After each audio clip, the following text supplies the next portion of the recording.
Hello, everyone.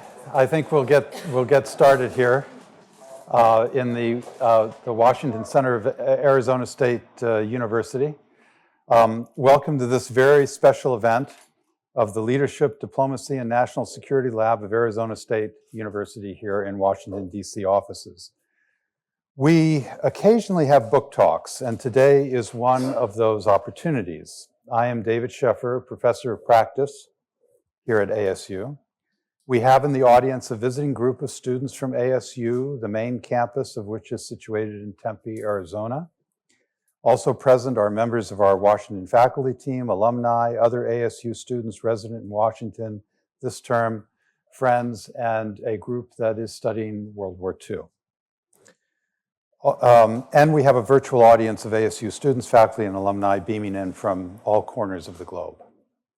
In November 2023, I had the privilege of spending a month at the Rockefeller Foundation Bellagio Center on Lake Como, Italy, for a practitioner residency.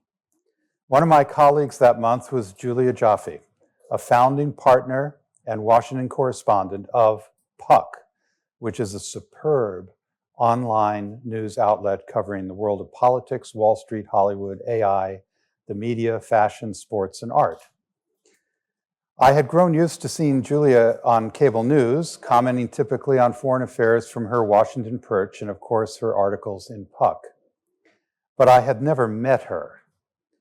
I had the good fortune of sharing a long drive from Milan Airport to Bellagio with her to join our group there for 4 weeks of writing, Italian meals, comradeship Italian style, not Soviet or Russian, and walks on the beautiful grounds of the Rockefeller Center.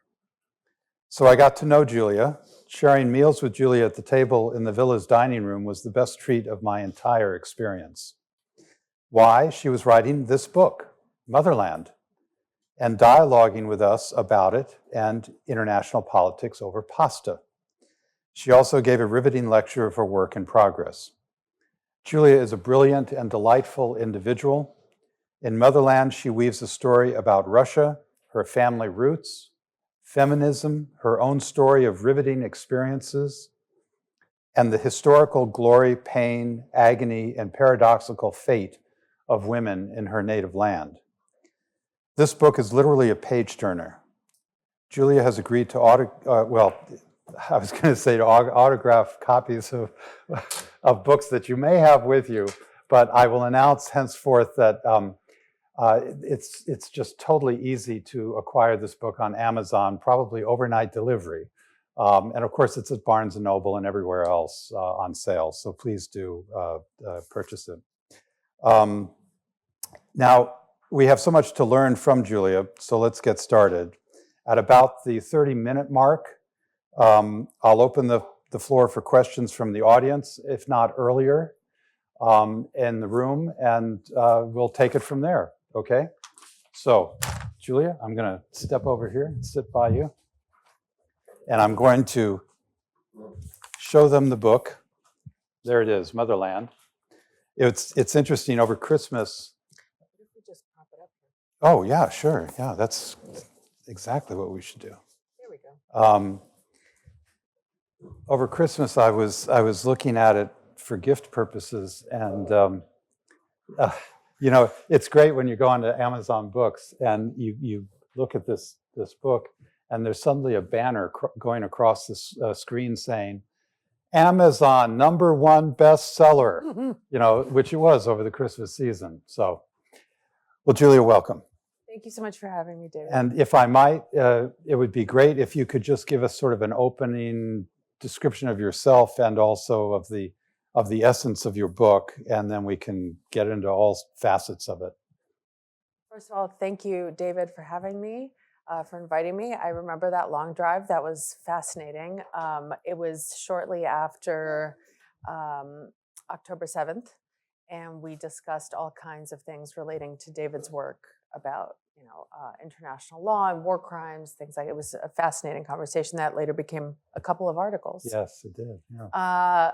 Thank you to ASU for having me. Thank you to all the students who are here. I know it's a big state, but I'm actually headed to Arizona this weekend for the Tucson Book Festival. So So I've never been to Arizona, so I'm excited to see it. I hear it's beautiful. So this book actually is not a book that I wanted to write. I wanted to write a completely different book. I was guided by two things. It was January of 2018. I had spent all of 2017 talking about Russian interference in the 2016 election and the extent to which it was overemphasized, underemphasized, what Putin wanted, what Trump wanted. And I was always asked to come on and talk about what does Putin want? What does Russia want? And I was just so tired of it. And I wanted to take a break from that news cycle and write a book about Russia that was not about Putin. He had taken up way too much time in my head, in my life, and I was just really sick of him. And I originally pitched a book that was just about Russia through from other vantage points. I proposed a chapter on the Russian Orthodox Church, a chapter about historical trauma, a chapter about ethnic minorities in Russia. And I proposed a chapter about Russian women, and that was the sample chapter that I included in my book proposal. That book proposal was, that sample chapter was actually the draft of a story I never published. It was supposed to be my last piece out of Moscow for the New Yorker. I was born in Moscow when it was still the Soviet Union, so I'm from a country that doesn't exist anymore, which is a weird feeling. And my family came here when I was 7 as part of the wave of Soviet Jewish refugees fleeing state anti-Semitism. And then I went back on a Fulbright scholarship in 2009, and what I thought would be a 3-month stay turned into a 3-year stay and a kind of career-long focus on Russia. Anyway, so it was supposed to be my last piece out of Moscow for the New Yorker, and it was about Russian women. And mostly because I was just very confused by Russian women. They were always, as somebody put it, Russian women were like Jessica Rabbit. You know, they were always dressed to the nines. They were obsessed with finding a man, keeping a man, stealing another woman's man, and or keeping another woman from stealing her man. They always asked me why American women didn't take care of themselves, which meant, why are you guys so ugly and unfashionable? But to them, fashionable was, this cartoonish version of femininity, this kind of Jessica Rabbit version. And it's an image that has been exported to the West too, right?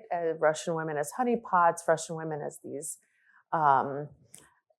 sex kittens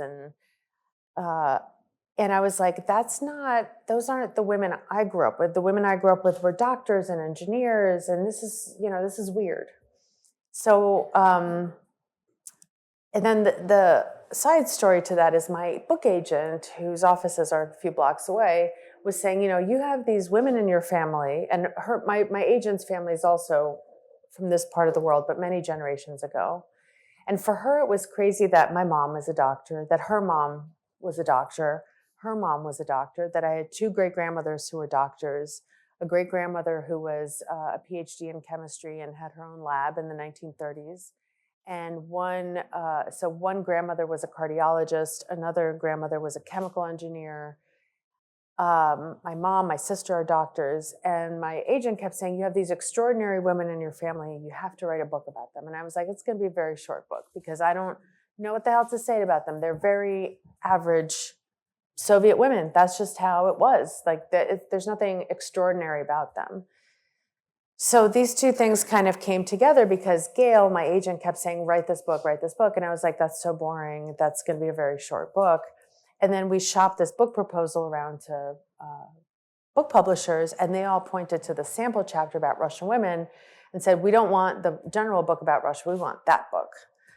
And I was like, oh man, there's not going to be anything to say. I said it on the sample chapter. I don't know, and then 8 years and 500 pages later, I realized, turns out there is a lot to say about this topic, about how, as I put it in the introduction, how the extraordinary became the ordinary. You know, something that seems extraordinary for a Western audience, because I imagine, you know, your great-great-grandmothers or great-great-grandmothers who were born in, you know, around 1900 or the turn of the 20th century probably weren't college educated, probably weren't working outside the home, probably weren't engineers and doctors and scientists, right? But in the Soviet Union, that was quite common.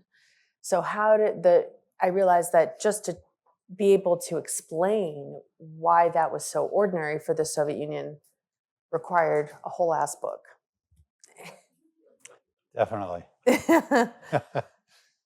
and the depth of it, you know, it's interesting that you describe it all that way, Julia, because my goodness, once you get into that's the backstory. Yeah, once you get into the life of each of these women, it's fascinating with complexity, achievement, you know, heartbreak, everything.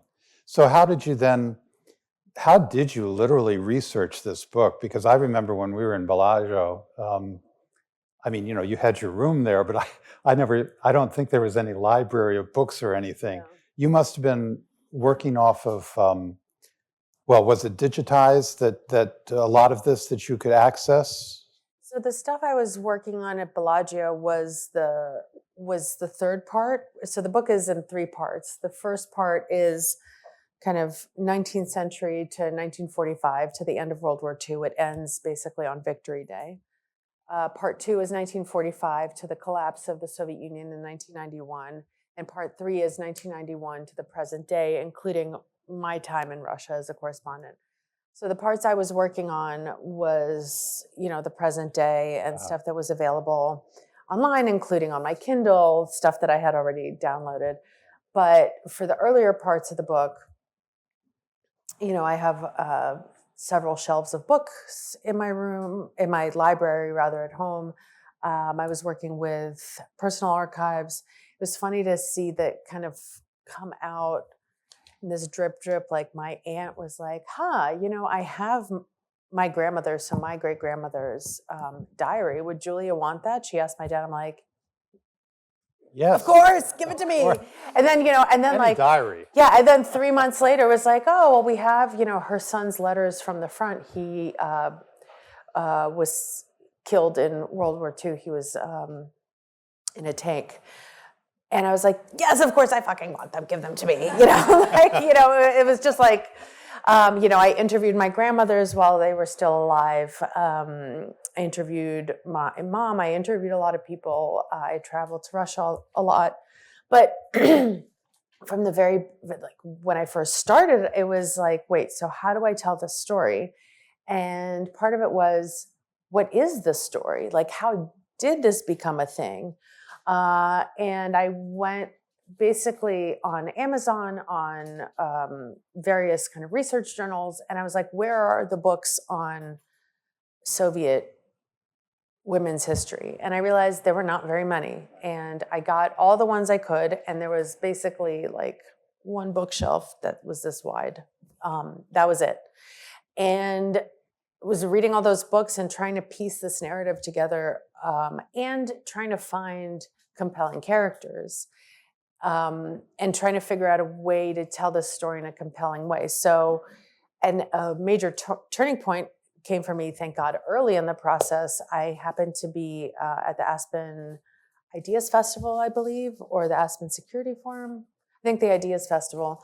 And I ran into Nina Khrushcheva there, whom I had never met, but heard of a lot. She is Nikita Khrushchev's great-granddaughter. And I was like, oh, you're here. Can I interview you? I'm writing a book about Soviet women. And I was just casting a wide net. I was like, I guess I should know about this person. I guess I should know about that person. And we sat down, we talked for a couple hours. And while we were talking, she said something that to me was so revelatory. I was just like, you know, probably a physical light bulb did go on over my head when she said this. But she said, have you ever noticed that if you look at the fates of the Soviet first ladies or the wives of the leaders, they always reflect the fate of the country at large. So Stalin's wife died violently, and in the, of course, that foreshadowed and presaged the violence that Stalin would do onto his people. And I was like, aha, that's my way in. And I can tell, because I needed a way to situate my grandmothers historically. But I didn't want to tell a boring history. Because that was also not how I experience history. I'm a big history dork. That's what I majored in college. It's what I love to read about, but I read about it for the stories. And I think history has incredible stories in it. And when I was in college and deciding between a major in comparative literature or history, I went with history, and specifically Soviet history, because I thought the plot lines were better than in the literature classes. Excuse me. So, and for me, that telling it through the stories of people, because also the way I read about history, I've always thought about history ever since I was little, was what did it feel like to live through X? What did it feel like to live through World War II as just an average person? What did it feel like to live through the Crusades? Or what did it feel like to live in, the Ottoman Empire? And that's why I love traveling also, to walk around and feel like, oh, this is what they saw, and this is what did they eat, and what did they think about? And that's exactly how you write each character. Yeah, and that's what I was trying to do. What's going through that character's mind? What are they watching, and what are they thinking about as it happens? Yeah, so what I did was I ingested, for the historical characters, I ingested as much as I possibly could. Everything they wrote, everything written about them. And then I tried to synthesize it into, everything was historically, like everything's footnoted. But it was trying to kind of be that character for a while, that historical person for a while, and to write the world through their eyes.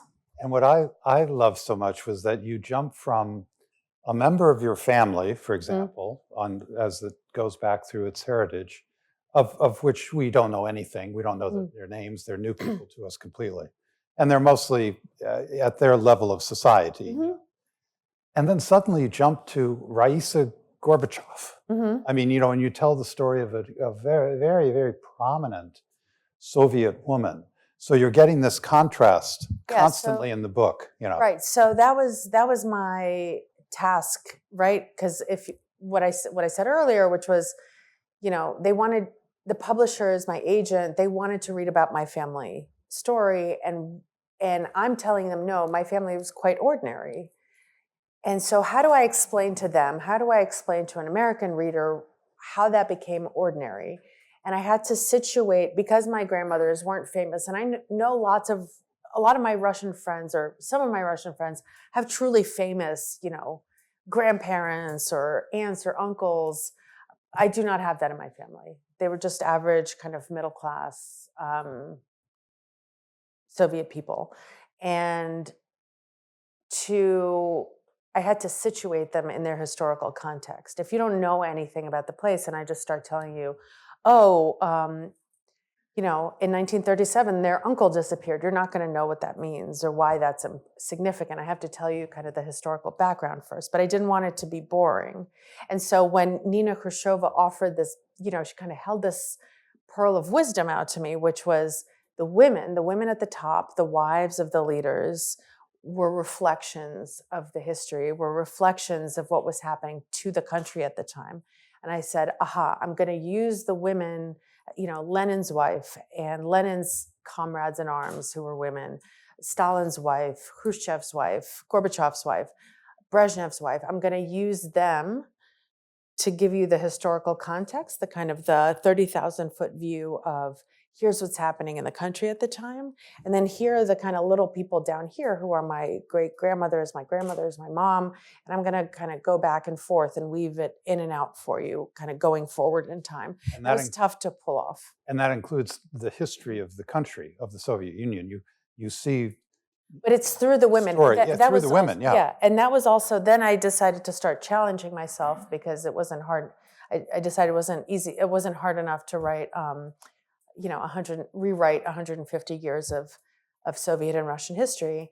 I was like, what if I barely mention the men? What, like Stalin has had plenty written about him. Lenin has had plenty written about him. Same with Putin, had up to here with him. So like, what if I just make them background characters? Like they appear in the book, but they're just not the important ones. What if I really just center the women and tell, I haven't read any books like that where the history of the 1920s in the Soviet Union and the revolution isn't told through Lenin, isn't told through Trotsky. It's told through Alexandra Kollontai or Inessa Armand or Nadezhda Krupskaya, Lenin's wife. So that's how I'm going to give you the history. Is not through I'm going to make the main character somebody else. Now, Svetlana, Stalin's daughter, you have 2 or 3 chapters about her as she goes through her life. And what a turbulent life. Could you just briefly describe how emblematic that was of the situation in the Soviet Union? Yeah. I didn't know much about her before I started this book. And then I picked up her memoirs and I read a little bit about her and I just became completely obsessed with her Stalin's story. daughter. Yeah, he had 3 kids, 2 sons, 1 daughter. And the first son died in a German POW camp in World War II. Second son drank himself to death.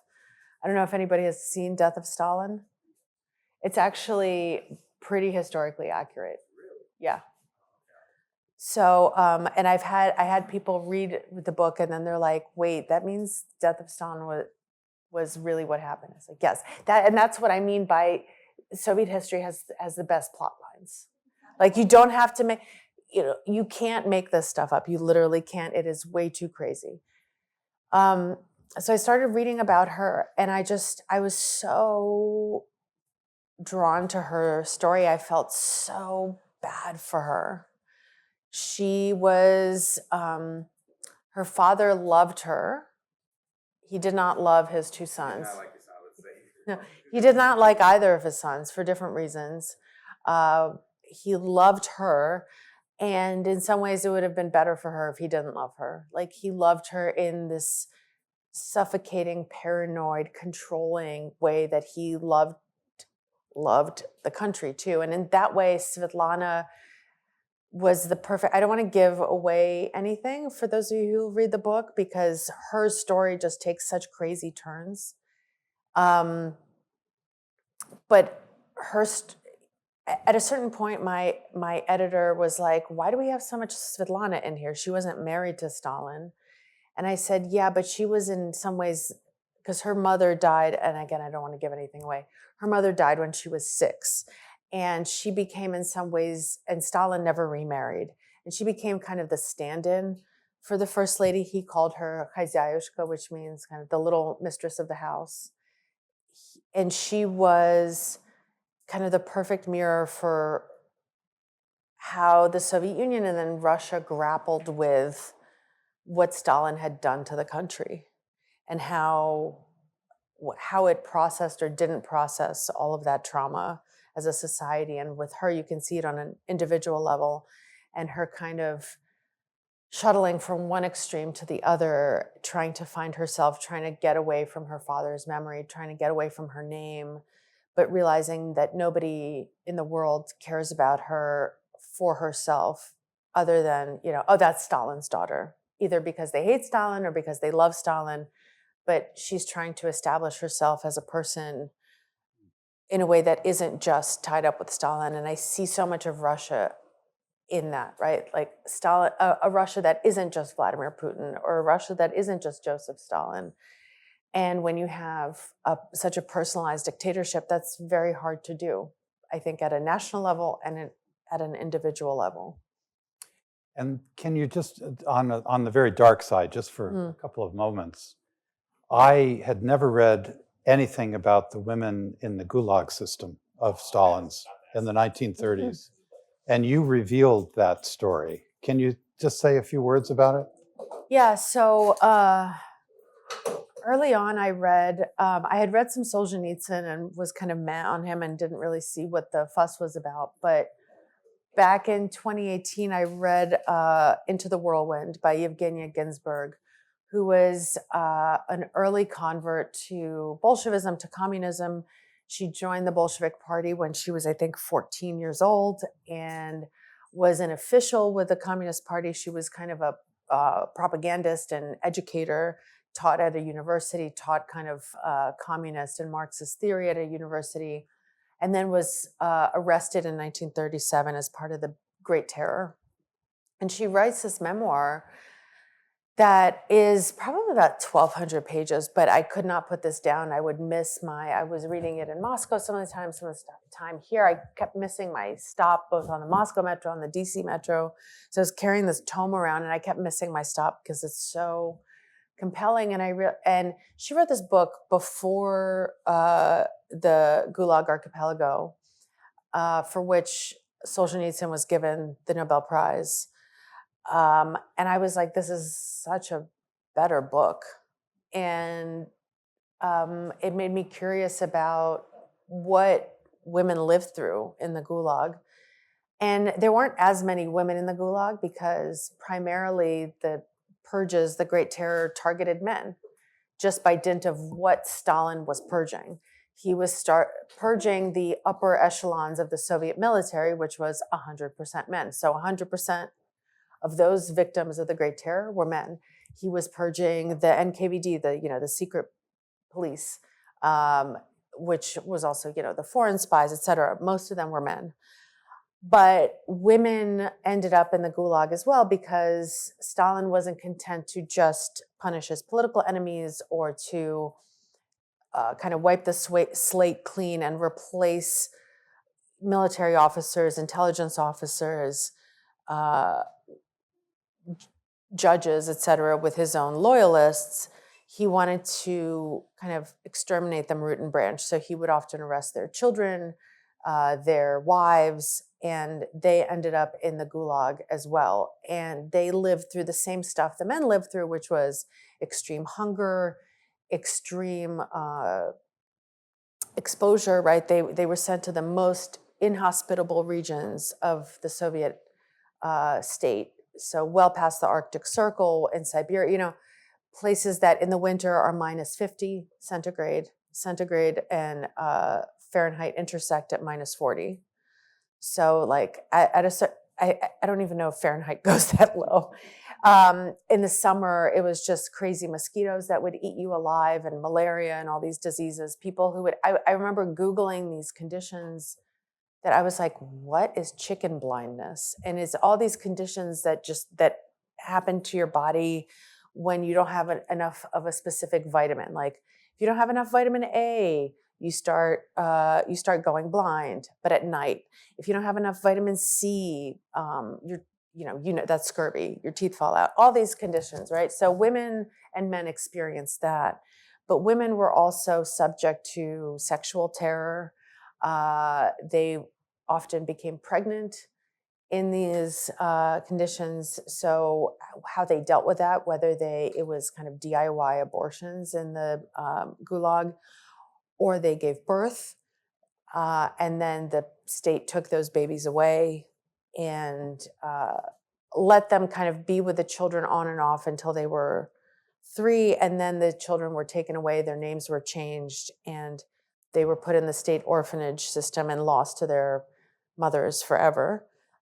So there was a whole legion of Soviets who grew up not knowing where they came from, and just like even talking about it is, I mean, we can yeah. move on to no, the no, next no. subject. That's why you wanted some darkness, but yeah, that's. But I think some of that is also, in 2015 when Svetlana Alexievich won the Nobel Prize for Literature, I had never heard of her, and I was like, "Who's this woman, this Soviet writer that I've never heard of?" So I went and got her book Secondhand Time, and it's a chronicle about. It's about the Soviet collapse as told through, it's an oral history of the Soviet collapse. It's interviews she does that take hours and hours, but she'll boil them down to like a paragraph or a page or 2 pages. And people from all over the Soviet Union of all ages, ethnicities, trying to process the disintegration of their country. If it's a good thing, if it's a bad thing. And this was the first time where I was like, oh my God, I'm writing about Russia all wrong. I've been writing about it all wrong for the last decade. I'm not accounting for the fact that this is just a broken place full of broken people who have been through this horror, either themselves or their grandparents either survived it or perpetrated it, or often in the same family, one grandparent was a survivor of the Gulag and one grandparent was a guard at the Gulag. And so like, what does that do to a person? What does that do to a society? And I was like, wow, this is how you tell a history. You tell it through the people who lived it.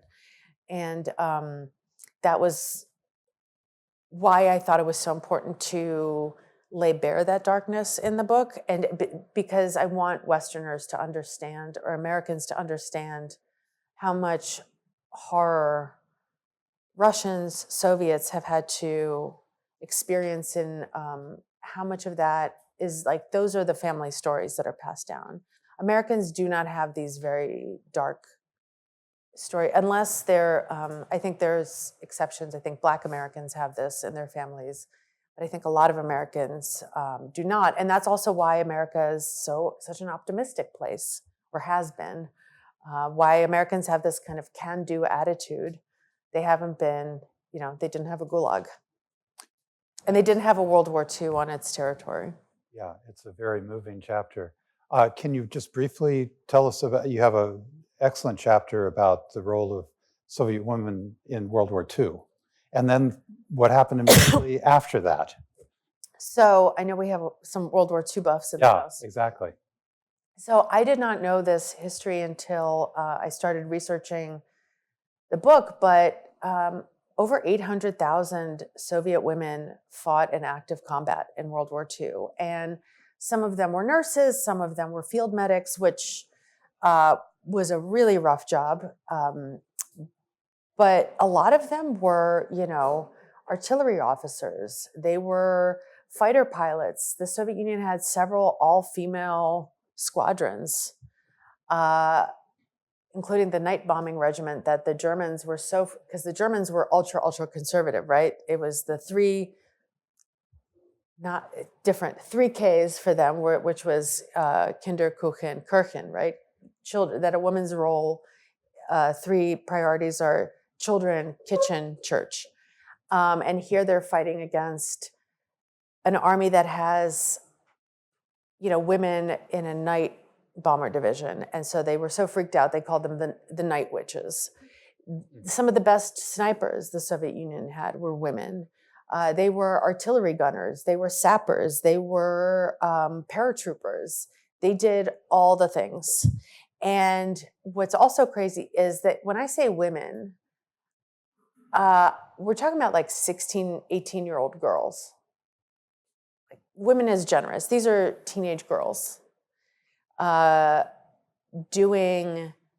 participating in some of the most brutal combat the world has ever seen, and doing it really, really well. And what I thought was so interesting, and I think is so interesting in today's context, when we're having debates about whether women can or can't participate in combat, is these girls just did. And they did it with equipment that was far heavier, far more rudimentary than anything the US military has now, in conditions far more primitive. My partner is a former Marine who fought in Iraq and Afghanistan, and he read some of these. Svetlana Alexeyevich also has a book about that called The Unwomanly Face of War. And if World War II buffs haven't read it, highly recommend it. It's a sniper. No, that's a different. Pavlichenko is not in the book. That's a different. That's a different. So this is just memoirs. This is oral. This is an oral history. It's just interviews with Soviet women, with women veterans of World War II, and they tell their stories of what it was like to be a fighter pilot, a 16-year-old girl who's bombing Nazis, or an 18-year-old girl who's putting bullets between a Nazi officer's eyes. And my partner read it having fought in Iraq and Afghanistan, and he was like, we didn't have to deal with this shit. Like, this is crazy. This is really hard. And again, and I just think about these girls when I hear about the current Secretary of Defense talk about what women are unable to do. And that one of the best snipers that the Soviet Union had was Lyudmila Pavlyuchenko, who I think in a year had over 300 recorded kills. And she would just always put the bullet in the same exact place. And she showed up, by the way, these women were, in part, if you read the book, you'll see it's because they're the first generation born after the revolution, after 1917, and they're educated in a very specific way from a very early age. They're giving, when the boys are being given paramilitary training by the government, the girls are too. Education was integrated, so classrooms became co-ed. They eliminated home ec, and if the boys were learning, had target practice, the girls had target practice right alongside with them. They were both learning about, the military history of the Civil War, the Soviet Civil War, for example, or World War I. They both had to learn how to, read a topographical map or work with an engine. There were government clubs available for boys and girls where you could learn how to fly a plane or shoot a gun really well, and you were given a government certificate afterwards. And so thousands of these young girls showed up at recruitment posts in the summer of 1941 when the Germans launched their surprise invasion of the Soviet Union.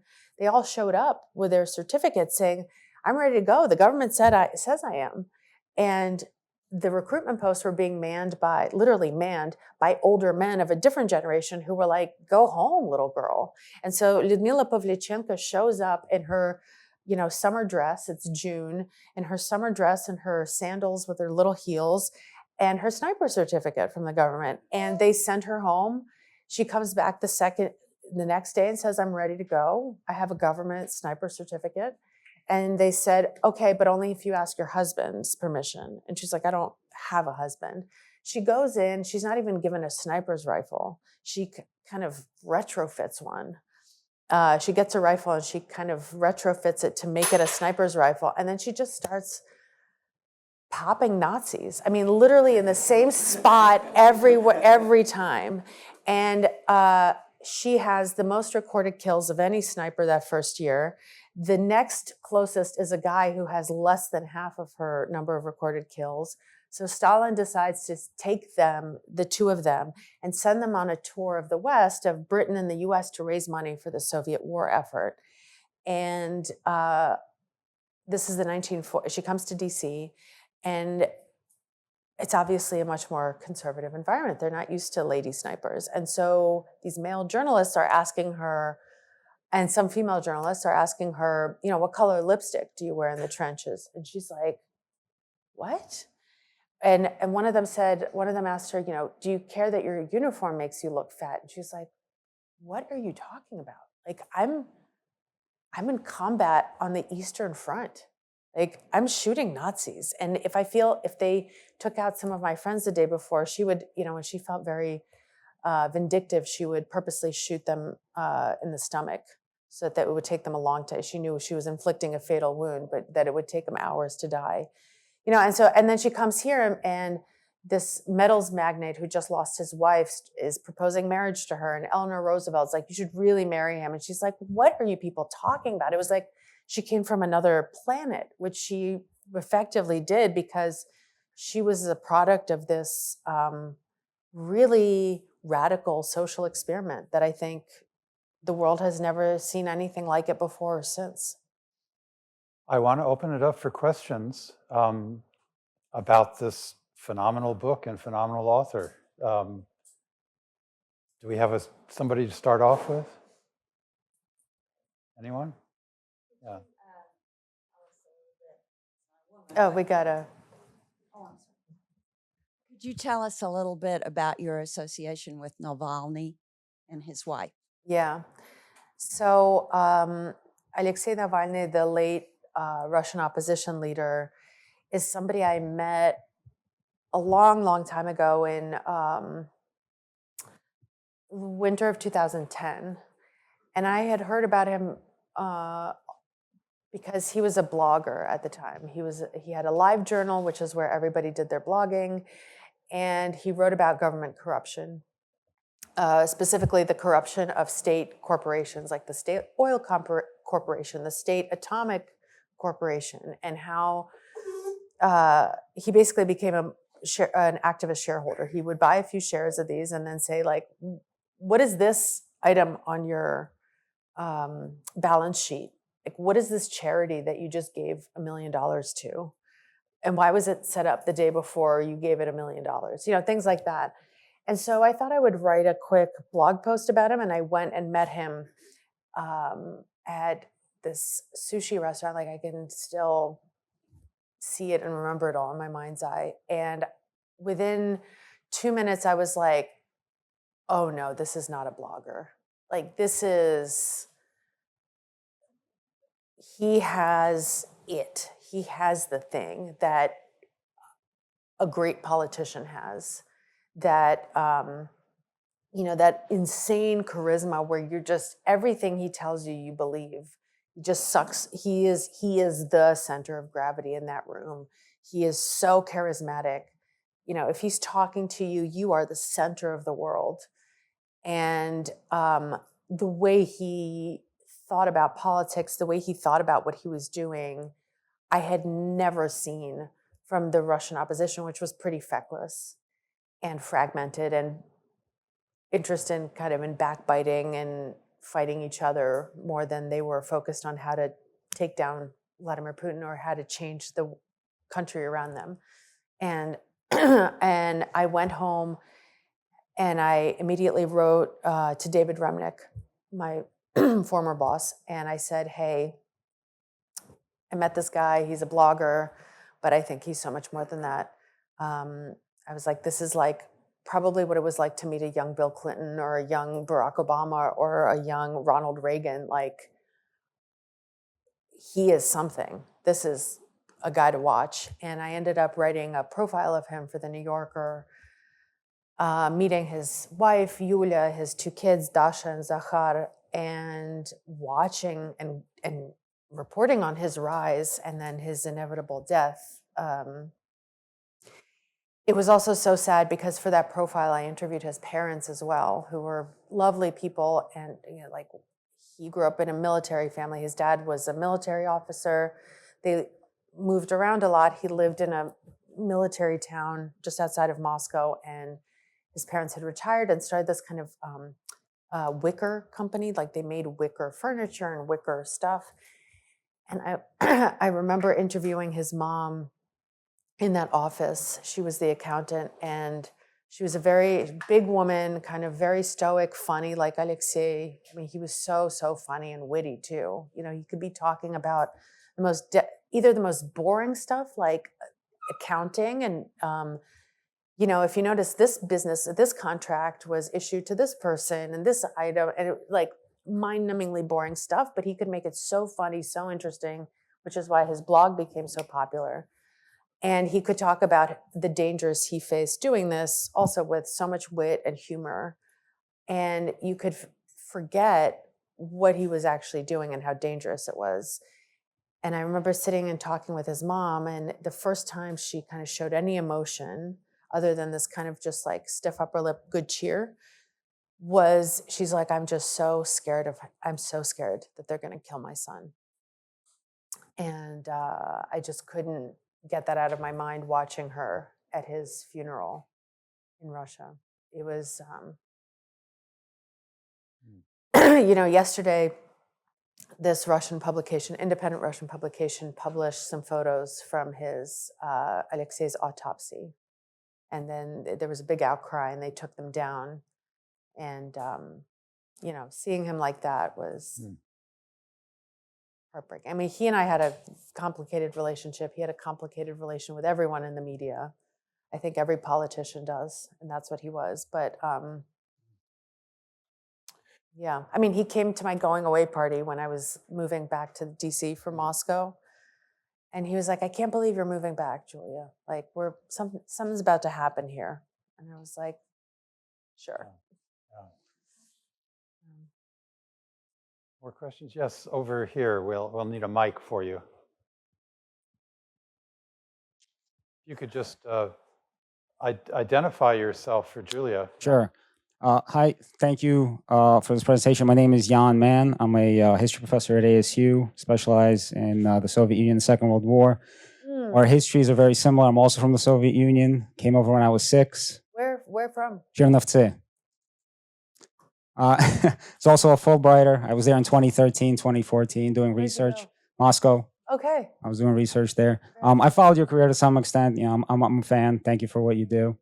I was able to read an advanced reader copy of the book in the early fall. Oh, wow. For obvious reasons, I was very interested in the topic. Also, a quick aside with respect to Lyudmila Pavlichenko, I'm partly responsible for the translation that you're seeing these days. The publisher approached me and asked me if it was worth translating, and I gave him a synopsis, and next thing I know, it's translated. That one, what, her memoir? Yeah. Oh my God, thank you Yeah. for that. I'm one, if you look at the editorial reviews on Amazon, I'm a military historian describing it. But yeah, Thank you. That was a very crucial source for me. Yeah, apparently it's still selling well. He told me recently, so I'm glad. It's a wonderful memoir. It's a product of its time, so you still see some of that Cold War propaganda kind of coming through as well. For sure. But 2 questions. One, writing this book, taking this female point of view, giving more agency to women rather than men. How did that change the way you view the Soviet Union, Russian history? Right? How did it change your perspective on this history and your lived experience to some extent as well? And then the second, because my own interest is in collective memory, so memory studies in the Second World War, which I think you also do a wonderful job with when you document Putin and current politics in Russia today.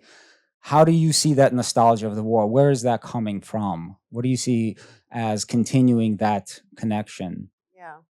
So I'll go backwards. I see, I wrote about this back in 2014, but I see Putin taking, so you know, the World War II, it was a very different war for the Soviet people than it was for the American people. Americans fought the war, with the exception of Pearl Harbor, Americans fought the war somewhere else. Men went and fought it somewhere else and then came back. And the women and the children waited back home for them. In the Soviet Union, the war came to them. And, first they participated in 1939 with the Molotov-Ribbentrop Pact and splitting up Poland. And then it came to them in 1941. But for the average Soviet civilian, the war was fought in their streets, in their homes. The Soviet Union lost 27 million. I mean, we don't have an exact number because when you get into these numbers, it's kind of impossible to actually count. But the estimates are about 27 million people in 4 years. Millions of them were civilians. By some estimates, the Soviet Union lost 15% of its population in 4 years. That would be like the US losing about 48 million people in 4 years. In horrible street-to-street, scorched earth combat, where, let's say, like the entire eastern seaboard is just razed to the ground. That every family, I think, in most American families, somebody fought in World War II, maybe somebody died in World War II, but in the former Soviet space, families lost not 1, not 2 people, but like dozens of people. Every family is still haunted by this. I think maybe this is now changing as that generation dies off, but we all grew up living with the war every day, even as kids, even decades later. I made a podcast about Vladimir Putin's childhood and the extent, part of it is about the extent to which it's formatted his kind of consciousness and his view of the world. But the idea for that podcast came from my father, who, when I interviewed him for the podcast, I sat down, I put a microphone in front of him, and I said, okay, tell us your name, who you are, and when you were born. He said, my name is Michael Ioffe. I'm your dad. And I was born in 1959, 14 years after the war. And I was like, I didn't even ask him that. But like, that's how he dates his birth. And I think a lot of us do. Like, I was born 40 years after the war, and it was so present in my life through my parents, my grandparents, the stories I heard about my great grandparents. It's just everywhere because it is that part of that collective memory, collective trauma. And for that reason, Putin took it. And in the absence of any governing ideology with the collapse of the Soviet Union, made that the ideology, the collective suffering, the collective memory, the kind of the ties that bind the country together. And cannibalizing that memory and that trauma for pretty cynical political aims, you know, trotting out what veterans remain every year for this Victory Day parade that he does, even though these people live in horrific, like they do not live well in Russia. They don't have nice apartments. They have, pennies for pensions, but they're trotted out every year. Their memories are trotted out every year to justify whatever it is that Putin happens to be doing. And for the last 4 years, it's been used to justify one part of the Soviet Union invading another part of the Soviet Union. And I think for a lot of us, those first few months of the full-scale invasion of Ukraine, I don't know if it felt this way to you, but I know it felt this way to me and my loved ones. It was like, if you make these images black and white, it looked like June 1941, July 1941. But the fact was, for me, it was the country of my birth invading the country of my ancestors, right? Because 3/4 of my family is from Ukraine. And that was horrifying on a whole other level. I also think it's because it's to get the country used to suffering, or not used to suffering, to keep it used to suffering, and to say, hey, last time we fought Nazism, we sacrificed 27 million of our countrymen and women to defeat them, and that was the best thing we ever did as a country. Now we're fighting Nazism again in Ukraine, which is the official line. It's obviously bullshit, but we're fighting Nazism in Ukraine. And we've only lost like 1 million people in 4 years. That's a bargain, right? We could suffer a lot more. And in fact, one of the sources I speak to regularly in Moscow, who's used to be in the Kremlin, is still quite close to them, is like, when I ask him about how people feel about it, he's like, we haven't lost millions of people. We're not fighting on our territory. There's no mass famine. There's no mass political purges. There's no atomic war. We're fine. So like the bar is that high, or that low, however you.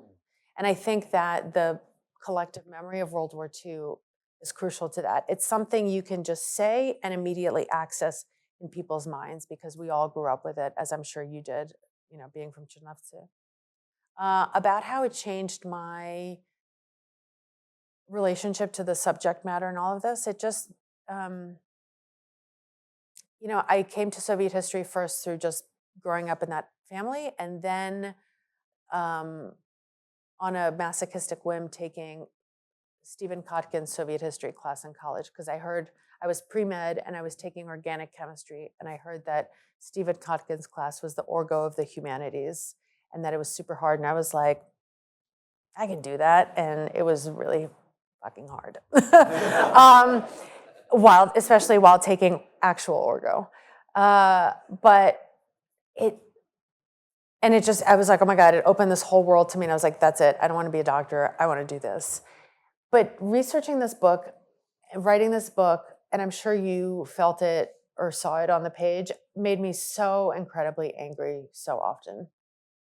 The way in which, like, I majored in Soviet history. I read about it constantly afterwards. I wrote about Russia for 2 decades.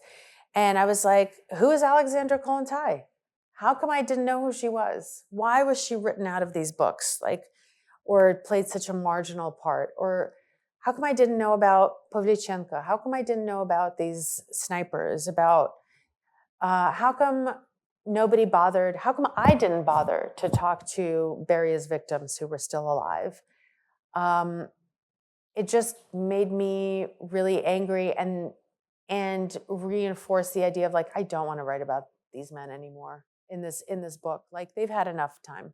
They've had enough books written about them. They've had enough share of the attention. And like, yeah, I get it. They were dictators in a totalitarian dictatorship. Like, what they did really matters a lot. But like, okay, we've done that. There have been, 300 Stalin books, 300 Brezhnev books, 300 Khrushchev books. Like, I'm going to do one in which they're bit characters, and that in part came from a place of anger. But at the same time, writing about these women, as angry as it made me, it also changed my relationship to the Russian women I knew and I saw in the streets, the Jessica Rabbits. Before, I looked down on them and I thought, how crass that they're just using their bodies in this way that, how is it different from prostitution, frankly? Trying to basically become a trophy wife, trying to land an oligarch and be their trophy wife. And then having rewritten the history from a different point of view, from their point of view, from their mothers' and grandmothers' point of view, I was like, you know what, you go, girl. Like, get it. Because they're using you, you're using them. Who am I to judge you? It's 1 o'clock, and I think we've come to a close. I want to thank Julia tremendously. This has just been so enjoyable and such a pleasure, and also so important. Thank you to you all.